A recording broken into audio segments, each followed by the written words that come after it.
Salut l'armée des rats. Hello! Alors, vous avez réussi à coder votre propre application? Je rappelle que si vous avez suivi les 4 dernières vidéos, vous êtes capable aujourd'hui de coder en Python votre propre application qui permet de faire correspondre n'importe quel prénom à une carte Pokémon française. Aujourd'hui, c'est la dernière vidéo. Je vous montre comment implémenter votre Pokédex. Enfin, ça va être un simple compteur. Il va afficher le nombre de cartes que vous avez découvertes sur le nombre total de cartes existantes françaises. Mais vous allez aussi avoir un fichier où vous pouvez retrouver toutes vos cartes, le PSA et quel prénom vous a servi à les trouver. Vous êtes prêts? Let's go! Pour ce faire, comme d'habitude, dans ma bio, il y a un lien Google Drive. Téléchargez le fichier pokédex.json et mettez-le dans le dossier de votre application Name2Card. C'est dans ce fichier que l'on va sauvegarder les cartes obtenues. On va pour chaque carte grattée retrouver son identifiant, le nom de la carte, la série, son PSA et le nom qui a permis de l'obtenir. Ainsi, dans un premier temps, on va ouvrir le fichier dans l'application grâce à ce code. Grâce à ces deux lignes, on va compter le nombre de cartes trouvées dans le fichier carte.json et compter le nombre de cartes totales dans ce même fichier. Puis, juste avant le root.mainLoop, on va se définir le compteur de Pokédex avec ses labels. On a la fonction mise à jour compteur Pokédex qu'on peut définir comme cela et qui vient simplement mettre à jour l'affichage du compteur Pokédex. Et enfin,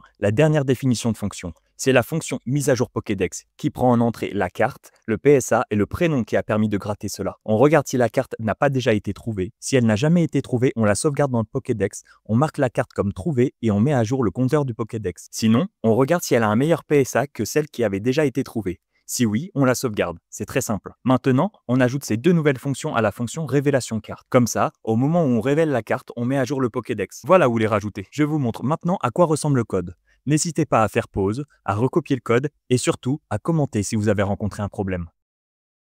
Alors, vous avez réussi? Vous êtes prêts? On teste ça ensemble? Je vais taper quelques prénoms et voir ce que ça affiche.